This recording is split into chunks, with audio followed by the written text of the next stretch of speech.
Hey there everybody, Muscle-Bound Geek. Guess what? The summer's here, so the next few videos are going to be all based towards summer fitness goals, how to get lean, and how to sculpt those muscle groups that you just want to be popping in the summer. So today, we got top 10, or just the 10, commandments on how to get lean.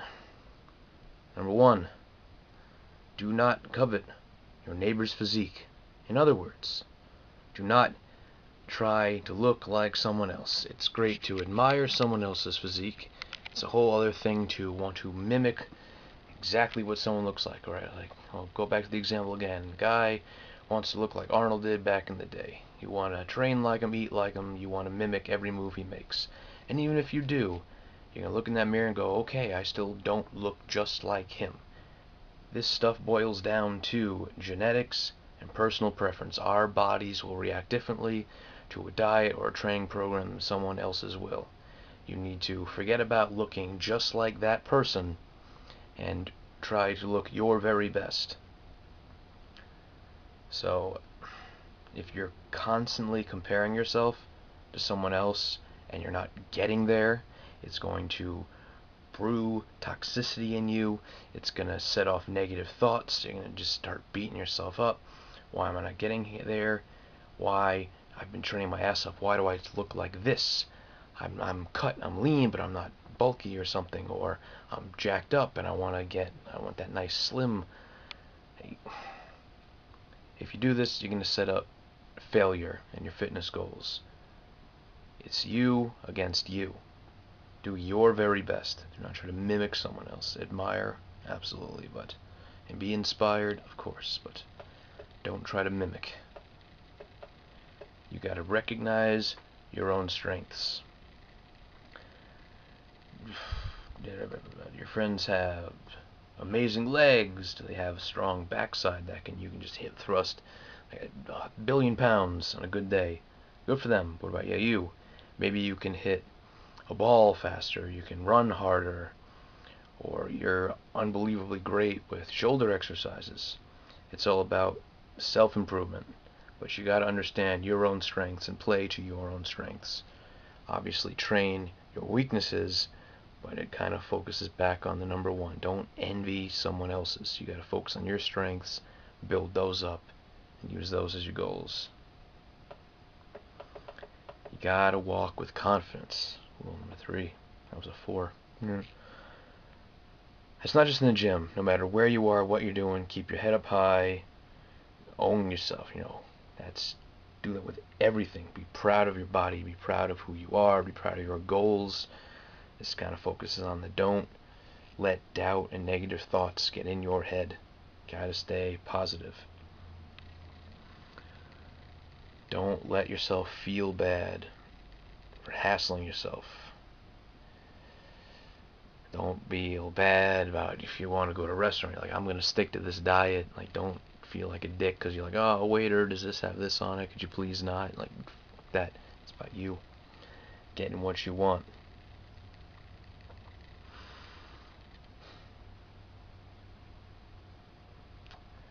Don't ever doubt yourself. When people say, this is going to be like those haters, people going, aren't you big enough? Aren't you slim enough? Isn't that enough? No. If you're not happy, you keep going. The hell with everyone else. So, basically, in summary, who gives a shit what anyone else says or thinks? Who cares? Their opinions are nothing. A stranger goes, oh, look at that guy, oh, big muscle-bound idiot, or whatever. Their opinion means nothing. They're nobody. That's simple. Number 4. This is going to be a tough one. Don't make fitness your god. In other words, don't be so obsessed that that is your entire life. It will drown you in stress. I know that there's those things like, no, you be obsessed. You want it as much as you can breathe. Absolutely. But don't let it take over your life in the negative sense that you're literally just putting yourself in the ground. You're beating yourself up. No, I have to train like this. I can't do that. I gotta eat this diet. I can't can't slip up. I gotta be perfect, and it's impossible to be perfect all the time, and you're going to fucking kill yourself mentally, physically. If you just do this, you're gonna overtrain. You're gonna beat yourself up with the stress in your head. Let it go. Relax. Plan ahead. Plan smart. Train smart. Eat smart. But if there's a day where, alright, it slips a little, it's not going to be bad if you are committed to this. If you do it right, it won't kill you. Don't beat yourself up like that.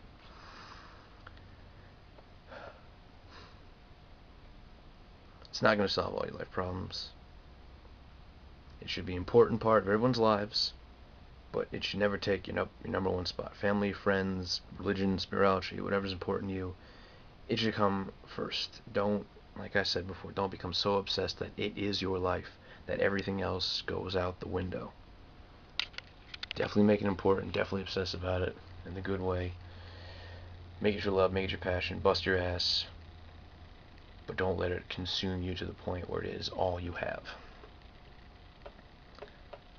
Number 5, this is very important. You gotta celebrate your small successes. I'm sure I've mentioned this 100 times.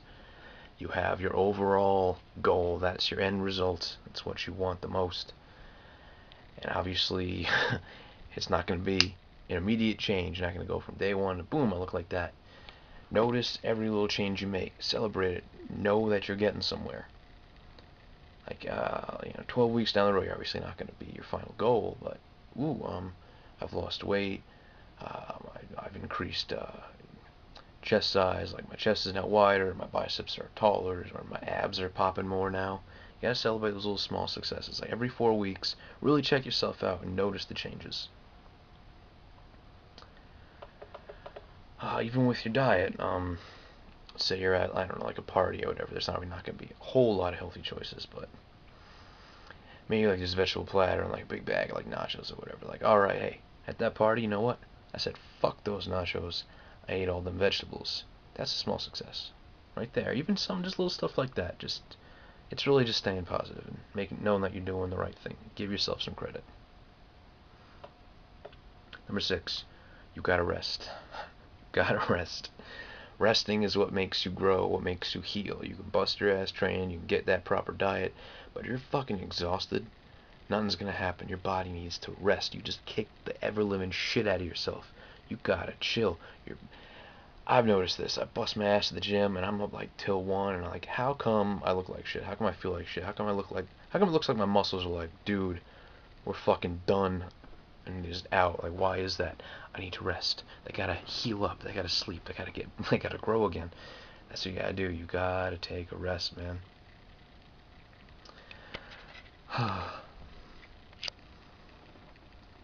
Your body will reward you for it. Really what I'm trying to say.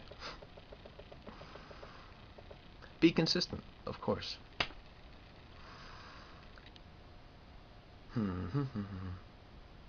Sorry. Okay. So. Wow. Sorry. I'm trying to learn a phrase, so I still got a lot of paperwork in front of my face. Alright. Create your own plan that works for you. You might look at it on paper and it might seem like, oh, yeah, that's not so bad. That's pretty easy. I can make it, you know what, it can be a little more difficult. I think I'm giving myself a little too much leeway. I'm a little slack. And you're gonna be urged to make it harder. Believe me, I know. But you also know you can change it on a day-to-day basis. You don't have to follow it strictly every day. And at first, you know what, try it out. Let it see how it goes for you. Don't just be like, you know what, no, this is too easy, fuck it, I'm gonna up it up. Try out your plan. I didn't plan, I mean, your training schedule, your diet, everything you need to get done that day. Try it for a little bit. If it is too easy, by all means, step it up. But don't just naturally assume, no, I gotta really fucking drive this thing up, I gotta make it harder on myself. Try it out. The most perfect program means nothing if you can't follow it consistently. So you gotta stay consistent. If you make it too difficult at first, you're gonna be slipping up here and there, and at first you'll be like, no, I'm cool. And then you're gonna beat yourself up if you try to make it easier. You can always make things harder. So Start low, build yourself up. Number 8, I suffer from this. A lot of you probably suffer from this. Have patience. It takes a while for fitness goals to happen. Many of us have been brainwashed to believe that only 1 pound of fat loss per week is painstakingly slow. That we should be dropping upward of 10 pounds per week, because that's what they do on The Biggest Loser. In the real world, that one doesn't end up, your life doesn't end with a season finale. There'll be times when you go for longer than that, you'd like to be seeing a change in the mirror, when you're expecting to get stronger, you're expecting to lose weight with all your exercises. It becomes tempting when this happens to change your program, make it harder. You add more cardio, you switch to a new training split, on. Because what you're currently doing is no longer working. For most people, strength and weight loss, it's not a linear progression. Success for most people who are not in a serious case like The Biggest Loser, where they're obese, so any little thing is going to just start dropping because they put them to the torture machine. The average person, success is not a straight line. It is fucking windy, goes all over the place. Average person, yeah, maybe if you'll get 1 pound of fat a week. We're all different. This shit is slow. Sometimes, your schedule's just a little screwed up. Maybe you experienced a huge drop in fat loss, and then you gotta hit a plateau for a while. Maybe that's because you're not getting enough sleep. Your diet changed just a little bit. You've been really stressed at work. This stuff just happens. You gotta ignore that voice in your head that's screaming at you that you should be seeing faster progress. Believe me, I know. Or you should have reached that goal already. You're always learning how your body works. Everyone's body is not the same. Just because someone else sheds fat faster than you, or someone's builds up more muscle than you quicker, as they found what works for them, and it doesn't mean that their program is better than yours. It's just that they'll end up in a better place in the long term. You'll end up in that better place in the long term. We're all different. Bodies react to different things. You have no idea what's going on in their life. Their life, as I said, number 1, doesn't have anything to do with yours. Stay positive, keep with it. Number 9, learn to forgive yourself. You're busting your ass in the gym, busting your ass on your diet. It is okay if every once in a while you indulge or have, someone's got this amazing birthday cake, I just gotta try a slice. That's okay. It's not gonna hurt. Learn to forgive yourself. Don't try to compensate by it because you're feeling so guilty. I had that cake yesterday. Well, guess what I gotta do? I gotta fucking add another hour of cardio. I gotta spend another hour at the gym. I can eat nothing but salad and chicken for all the rest of the week now. It's okay. Don't try to play a catch-up game. You constantly keep doing this, you're going to wake up one morning trapped in a cycle of crap, time to punish myself, and then you're going to repeat it. It takes the fun out of the fitness. And to make it worse, you might find yourself intentionally justifying any immediate binge by vowing to make up for it in the next few days. And then you're just on that path to fucking up. Knock it off. Be kind to yourself. It's okay.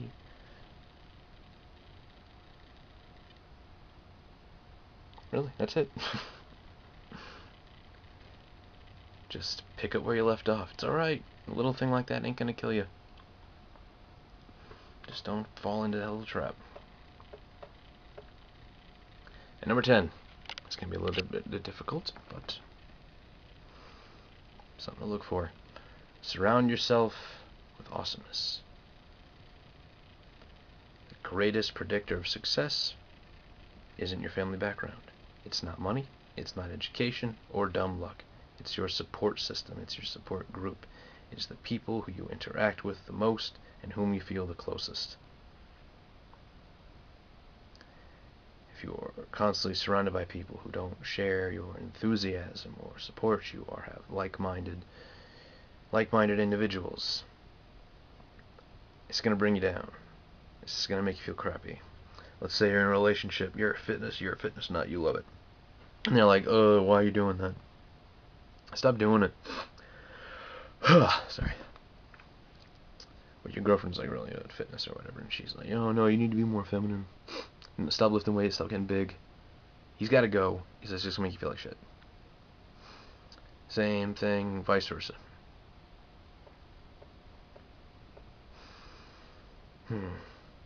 It might lead to you having to do a little revamping in your relationships with people.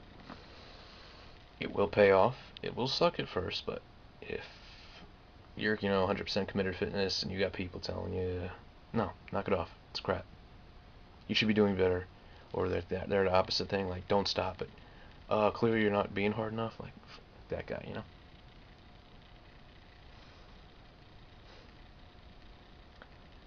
Or you have people asking you, are you sure this is what you want to do? You really want to do that? You want to go to the gym? This is the life you want? Those people gotta go. We need friends, family, relationships that will willingly lend you a helping hand, that you haven't asked. They will back you up in your choices. They support everything you do. They got your back. I know that can be difficult at times. Sometimes, you're in an area where you haven't met people like that. But you stick with the life, eventually you run into it. Sometimes you just gotta pick up and move to an area where it's more big. Kinda my plan. Shh, don't tell anyone. Alright, so take stock, value people who deserve to be valued. Trim the fat, as it were. Haha, get my pun. Find those positive, like-minded people who got your back. True friends, as I say. Be around the awesomeness. Bathe in it, bask in it. Smear it all over your face. Don't think like that. I have no choice but to be awesome yourself. So that's our 10 Commandments. And as for the geek moment of the day, Comic-Con just ended, so there's a pretty decent amount of topics to choose from.